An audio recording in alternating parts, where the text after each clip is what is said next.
जय श्री श्याम स्टूडेंट्स। तो आप सभी का स्वागत है हमारे नए वीडियो में, जिसमें हम बात करेंगे chemicals carbon and its compound chapter number 4 के पार्ट नंबर 5। इससे पहले हमने 4 पार्ट कंप्लीट कर लिए। इस पार्ट में हम क्या पढ़ेंगे? होमोलोगस सीरीज और chemical properties of carbon compound. कुछ प्रॉपर्टी पढ़ लेंगे, कुछ नेक्स्ट पार्ट में कर लेंगे। तो होमोलोगस सीरीज क्या होती है? कार्बन कंपाउंड में एक ऐसी series of compounds in which the same functional group substitute। एक ऐसी कंपाउंड की सीरीज होती है जिसमें एक H को फॉर द हाइड्रोजन, इसमें से एक H को हटा के हम एक फंक्शनल ग्रुप लगा देते हैं सेम सभी फॉर्मूले में। अगर एथेन है तो एथेन में एक हटाया H और उसकी जगह मैंने लगाया कोई फंक्शनल ग्रुप, तो वो सेम रहेगा हर जगह। तो a series of compound in which the same functional group substitute for the hydrogen in a carbon chain। For example alcohol है मेरे पास बेटा। एल्कोहल में जो फंक्शनल ग्रुप है वो होता है OH OH OH OH। अब इसके अगले वाले कार्बन में, मतलब इसमें एक कार्बन है, दो कार्बन है, तीन है, चार कार्बन है, लेकिन हमने सिर्फ जो फंक्शनल ग्रुप है वो सेम रखा हुआ है। कार्बन के नंबर तो बढ़ते चले गए, एक सीरीज बनती गई, लेकिन फंक्शनल ग्रुप क्या रहा? सेम रहा। और इसमें कितना का डिफरेंस आया? CH2 का। क्या डिफरेंस आया? CH2 का। अगर मैं इसका अगला नंबर कंपाउंड लिखूं तो क्या डिफरेंस आएगा? CH2 का। तो इस सीरीज में CH2 का डिफरेंस आता रहता है बेटा सेम। आप ऐसे आइडेंटिफाई कर सकते हो। अब इसकी क्या और खास बातें क्या है? They have same general formula. इन सभी का जो जनरल फॉर्मूला है ना वो सेम होता है। मींस अगर मैं एल्केन को लेकर समझाऊंगा आपको कि मैंने एल्केन का लिखा फॉर्मूला CnH2n+2 ऐसे लिखा। अभी एल्केन का जनरल फॉर्मूला है, इसमें कार्बन कितने भी हो, हमें तो सिर्फ n की बात करनी है। तो यहाँ भी इनका फॉर्मूला भी क्या होगा? जनरल फॉर्मूला होगा, जो जिससे क्या बनेगा? ये बनते जाएंगे। ठीक है। अब एल्केन में आपने n की वैल्यू 1 पुट की तो आपको पता है भी CH4 आ गया। फिर आपने n की वैल्यू 2 पुट की तो आपको पता है भी क्या आ गया? C2H6 आ गया। अब इसके अंदर भी तो गैप CH2 का ही है, इन दोनों कंपाउंड में भी गैप CH2 का भी है। तो ये भी तो एक प्रकार की होमोलोगस सीरीज हमने बोल सकते हैं। ठीक है। उसमें क्या होना चाहिए? फंक्शनल ग्रुप होना चाहिए H को हटा के। अब H को हटा के हमने क्या लगा दिया? फंक्शनल ग्रुप लगा दिया OH OH OH। और इनमें गैप कितना आ गया? CH2 का CH2 का CH2 का। So they have same general formula. Okay students. And any two homologous differ. कोई भी दो होमोलोगस कंपाउंड है उनमें डिफर मतलब अंतर होता है CH2 का, वो मैंने बता दिया। इनमें अंतर है CH2 का, इनमें डिफरेंस है CH2 का, इनमें डिफरेंस है CH2 का। अब यहाँ 3 कार्बन 4, कितना बढ़ गया? 1। यहाँ H7, वहां 9, कितने बढ़ गए? 2। ऐसे difference in and difference in molecular mass is 14 unit. मतलब कि CH2 का जो वजन है ना बेटा, कार्बन का होता है मोलिकुलर मास 12, H का 1 होता है, पर H कितने हैं? 2। यहाँ पे 2 है ना, कितना हो गया? 14। मतलब कि हम अगर होमोलोगस के एक कंपाउंड से दूसरे कंपाउंड पे जंप करेंगे तो उनमें 14 यूनिट का गैप आएगा मोलिकुलर मास में। अगर किसी भी दो कंपाउंड में 14 मोलर मास का डिफरेंस आ रहा है तो हम कह सकते हैं कि वो एक होमोलोगस सीरीज का कंपाउंड हो सकता है। Some chemical property same.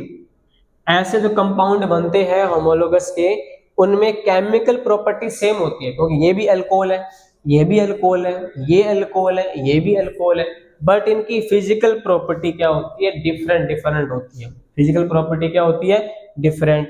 तो फिजिकल दिखने में तो क्या अलग अलग दिखेंगे, इसमें एक कार्बन है, इसमें 2 कार्बन है, इसमें 3 कार्बन है, 4 कार्बन है, तो इनकी फिजिकल प्रॉपर्टी क्या होती है?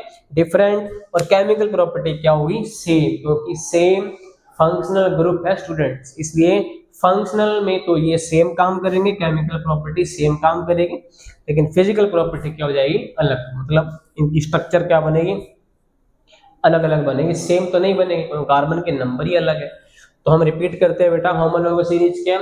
ए series of compound in which the same functional group is substitute for the hydrogen. कि अगर मेरे पास कोई कंपाउंड था मीन्स मैंने लिखा CH4 लिखा, मैंने लिखा बेटा CH4 लिखा, तो CH4 में मैंने एक H को हटा के वहां पे लिख दिया OH, क्या लिख दिया OH, ये क्या बन गया CH3OH।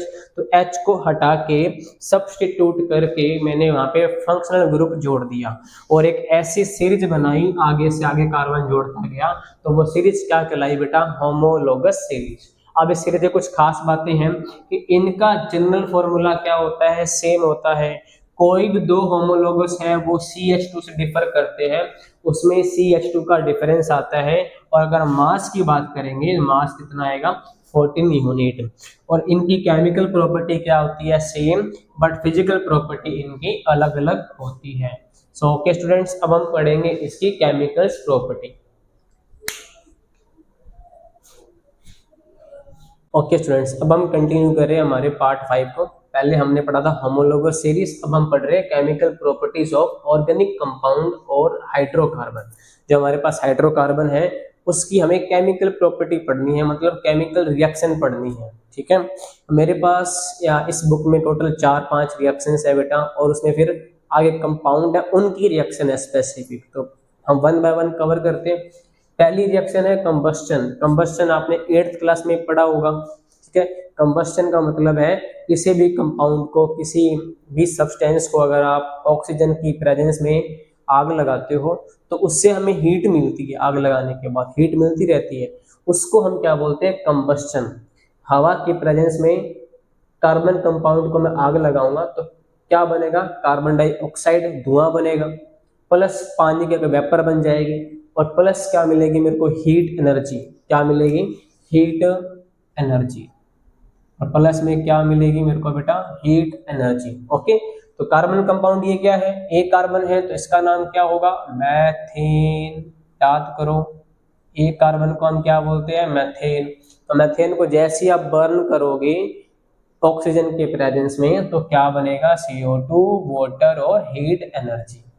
Carbon and its compound are used as fuels.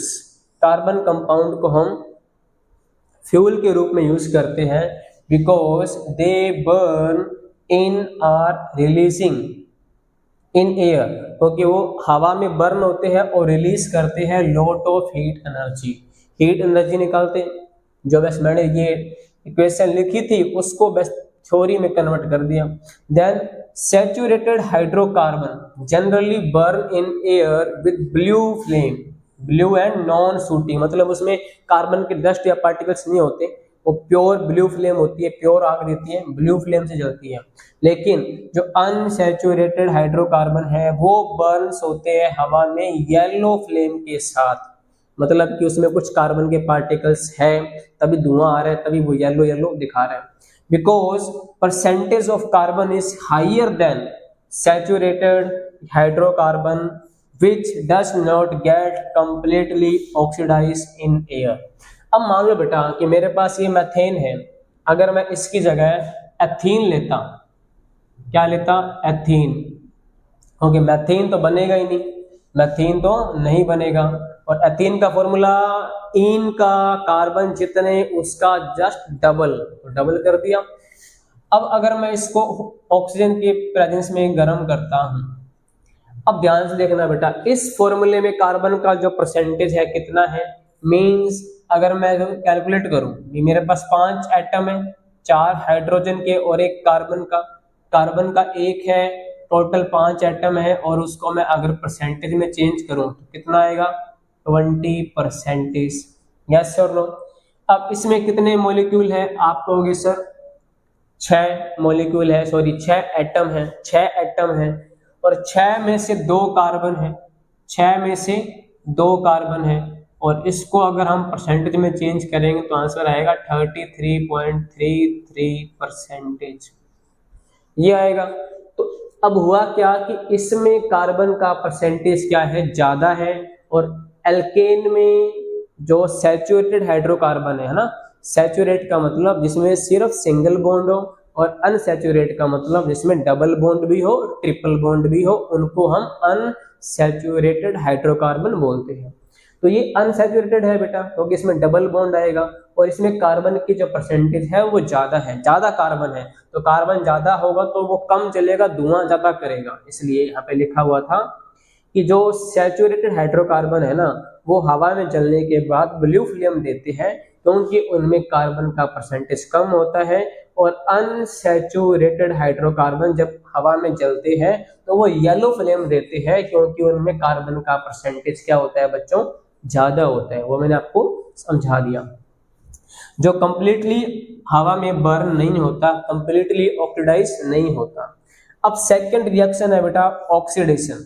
देखो इस चैप्टर में ना जो मेन रिएक्शन होती है ना, उनमें हमें एक स्टेप कॉमन होते हैं, और वो स्टेप क्या है वो आपको कोई नहीं बताएगा, वो ट्रिक की समझ लो। अगर आप फंस जाओ किसी भी रिएक्शन में पेपर में, तो आपको एक जो बात है ना माइंड में आनी चाहिए आपके, वो क्या आनी चाहिए कि हमें पानी निकालना है। इस रिएक्शन में हमें क्या करना है, पानी निकालना है। अगर कोई दो बड़े बड़े कंपाउंड और आपस में रिएक्ट कर रहे हो, कार्बन कंपाउंड, तो उसमें हमें पानी तो पक्का ही निकालना है, ठीक है। देखो यहाँ भी पानी बन ही रहा था, अब यहाँ भी हम पानी निकालेंगे। कैसे निकालेंगे, ऑक्सीडेशन का मतलब है किसी रिएक्शन में ऑक्सीजन का जुड़ना।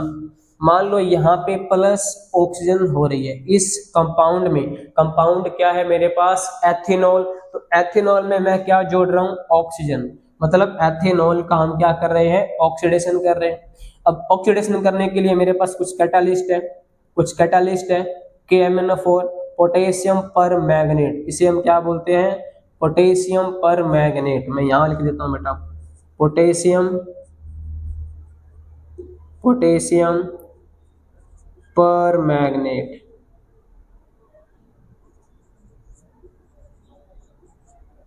Okay, potassium permanganate. और ये है मेरे पास potassium dichromate, potassium dichromate, potassium dichromate. तो आपके बेटा सिंपल क्वेश्चन बनता है कि ऑक्सीडेशन, जब हम एथेनॉल का ऑक्सीडेशन करवाएंगे तो कैटालिस्ट के रूप में हम क्या यूज करते हैं, कौन से कंपाउंड हम यूज करते हैं। तो आपके पास दो है, क्योंकि हमें करवानी है, ऑक्सीडेशन करवाना है हमें, तो इसका मतलब कंपाउंड में ऑक्सीजन को जोड़ना है। तो इनके फॉर्मूले में क्या है, O है, इनके फॉर्मूले में क्या है, O है। O जिस फॉर्मूले में मैक्सिमम O हो, 3 हो, 4 हो, वो जनरली सामान्यतः वो क्या होते हैं, ऑक्सीडाइजिंग एजेंट ही होते हैं। क्या होते हैं, ऑक्सीडाइजिंग एजेंट होते हैं। अब ये दोनों बेटा ऑक्सीडाइजिंग एजेंट भी है, ऐसे समझ लो, या ये कैटालिस्ट है जो इस रिएक्शन को आगे बढ़ाते हैं। अब ये अपनी दोनों ऑक्सीजन इसमें ऐड करेंगे, एथेनॉल में करेंगे। अब देखना, मैं इसको थोड़ा ओपन करता हूँ। मैंने यहाँ पे लिखा CH3 double single bond CH और H और OH। मैंने क्या जोड़ना है, 2 O जोड़ने है ना, 2 O। देखो कार्बन की 2 वैलेंसी खाली हो जाएगी, ऐसे ये टूट जाएगा कार्बन। आप भी टूटे हुए हो तो ये भी टूट गया बेचारा, कार्बन टूट गया, यहाँ से कार्बन की 2 वैलेंसी खाली हो गई। तो अब हम क्या करेंगे, इसके साथ हम एक O जोड़ देंगे, क्योंकि मेरे पास 2 O है ना, तो 2H तो टूट गए, 2H अलग हो गई, एक O निकल के इसके साथ जुड़ गया, क्या बन गया, वाटर। अब यहाँ पे एक O बचा, तो एक O यहाँ पे आ जाएगा, H3C single bond C double bond फिर ये OH, ठीक है, ऐसे बन जाएगा। अगर यहाँ पे 100 नहीं हो रहा है तो मैंने यहाँ पे लिखा हुआ फॉर्मूला बेटा, ठीक है, तो ध्यान से ऑब्जर्व करना। देखो ये 2 H थे, ये 2 H थे, वो हट गए और मेरे पास 2 O थी, एक O इन दोनों H के साथ जुड़कर क्या बन गया, पानी, और एक O यहाँ पे आ गया डबल बॉन्ड बना के, जिससे कार्बन की वैलेंसी भी पूरी हो गई। ये ऐसे नहीं बना, कार्बन की वैलेंसी भी पूरी होती तभी जाके कंपाउंड बनते हैं। और ये है क्या, एथेनोइक एसिड। क्या है बच्चों, एथेनोइक एसिड। तो आपसे पेपर में क्वेश्चन आए, how to form ethanoic acid from ethanol, तो आप ये रिएक्शन वहां पे लिख के आओगे। I hope you understand. अब हम कंटिन्यू करते हैं हमारी नेक्स्ट रिएक्शन के साथ। ओके स्टूडेंट्स, नेक्स्ट रिएक्शन है हमारी एडिशन रिएक्शन। इससे पहले हमने 2 पढ़ ली, हमारी नेक्स्ट रिएक्शन कौन सी है, एडिशन रिएक्शन।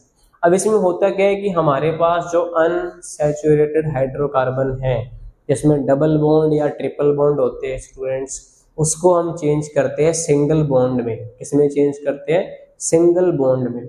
तो unsaturated hydrocarbon are converted into saturated hydrocarbon in the presence of catalyst. अब इसमें हम दो कैटलिस्ट यूज करते हैं, चाहे हो पैलेडियम चाहे हो निकल, इन दोनों में से आप कोई भी यूज कर सकते हो।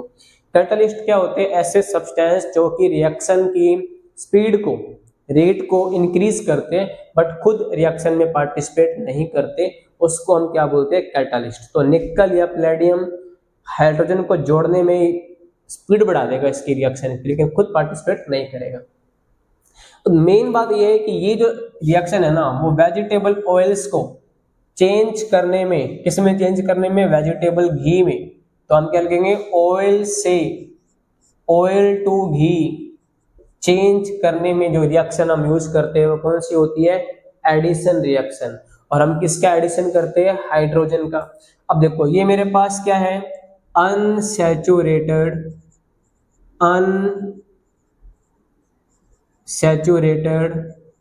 Hydrocarbon. Yes or no students? Yes, because it has double bond. तो इस हाइड्रोकार्बन के पास डबल बॉन्ड है, तो ये क्या है? अनसैचुरेटेड। अब हमें दो H जोड़ने हैं, तो बेटा क्या होगा? यहां से एक कार्बन का बॉन्ड टूटेगा। अब कार्बन का बॉन्ड टूटेगा एक, लेकिन इसकी वैलेंसी खाली हो जाएगी ना, यहाँ भी कार्बन था बेटा। तो देखो इस कार्बन की भी एक वैलेंसी खाली हो गई, इस कार्बन की भी एक वैलेंसी खाली हो गई, तो मतलब दो वैलेंसी खाली हो गई दो कार्बन की। और मेरे पास H कितने हैं? दो है। तो एक H लग गया इसके साथ, एक H लग गया इसके साथ, तो ये क्या बन गया? Saturated hydrocarbon. ये क्या बन गया? Saturated hydrocarbon. ओके, तो इतना डीप कोई नहीं पढ़ाएगा बेटा। यहां से देखो बॉन्ड टूटा, अब इस कार्बन की भी वैलेंसी खाली हो गई, इस कार्बन की भी वैलेंसी खाली हो गई, और आप दो H तो जोड़ ही रहे हो, तो एक H इसके साथ जुड़ जाएगा और एक H इसके साथ जुड़ जाएगा, है ना। दोनों H जुड़ गए और डबल बॉन्ड से वो क्या बन गया? Single bond. और ऑयल से क्या बन गया? घी बन गया। इसका मतलब क्या है कि ऑयल का फॉर्मूला कहीं ना कहीं इस कंपाउंड से बना होगा और घी का फॉर्मूला कहीं ना कहीं इस कंपाउंड से बना होगा, इसमें कार्बन होगा। मतलब ऑयल और घी एग्जाम्पल है किसके? हाइड्रोकार्बन के, है ना। अब उसके बाद फोर्थ नंबर की रिएक्शन है सब्स्टिट्यूशन रिएक्शन। अब इसमें ये हमने फर्स्ट चैप्टर में पढ़ा था डिस्प्लेसमेंट वाला, ये बस उसी के जैसे ही है सब्स्टिट्यूशन। वैसे तो कार्बन कंपाउंड इतनी ज्यादा रिएक्शन करते नहीं है अपने आप तो, लेकिन ये सनलाइट की प्रेजेंस में अगर इनको हीट मिलेगी, सनलाइट मिलेगी, तो जो क्लोरीन है ना, क्लोरीन वो एक H को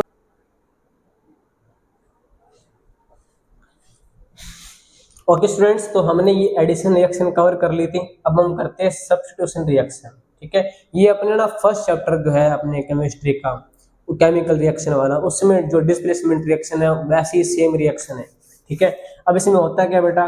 कार्बन कंपाउंड जो ऑर्गेनिक कंपाउंड है ना, वो जनरली अपने आप तो रिएक्शन करते नहीं किसी के साथ, लेकिन हाँ सनलाइट की प्रेजेंस में अगर इनको हीट मिल जाए तो ये क्लोरीन के साथ रिएक्ट करके क्लोरीन का एक एटम इसको डिस्प्लेस करते हैं H के एक एटम को, तो ये बन जाएगा H3 और एक Cl जुड़ गया, है ना। और H और Cl मिलकर क्या बनेंगे? HCl। बस यही रिएक्शन है सब्स्टिट्यूशन रिएक्शन में। अब इसमें होगा कुछ नहीं, बस ये कंपाउंड है ना, ये कंपाउंड अपने आप में होमोलोगस सीरीज बनता जाएगा। क्या बनता जाएगा? Homologous series. क्या होती है होमोलोगस सीरीज? ये हमने इस पार्ट में कवर कर लिया स्टार्टिंग में, वो आप थोड़ा दोबारा देख सकते हो। ओके स्टूडेंट्स, तो आज हमारा पार्ट 5 खत्म होगा। अब इसमें हम नेक्स्ट पार्ट जो 6 आएगा, नेक्स्ट जो पार्ट आएगा उसमें हम कुछ इंपॉर्टेंट ऑर्गेनिक कंपाउंड पढ़ेंगे, उनकी रिएक्शन पढ़ेंगे, फिर हम एलोट्रोप्स पढ़ेंगे, आइसोमर्स पढ़ेंगे। अभी हमारे 3-4 टॉपिक पेंडिंग है। आई होप कि इसमें 2 पार्ट और बन जाए। सो आज के लिए इतना ही। Thank you.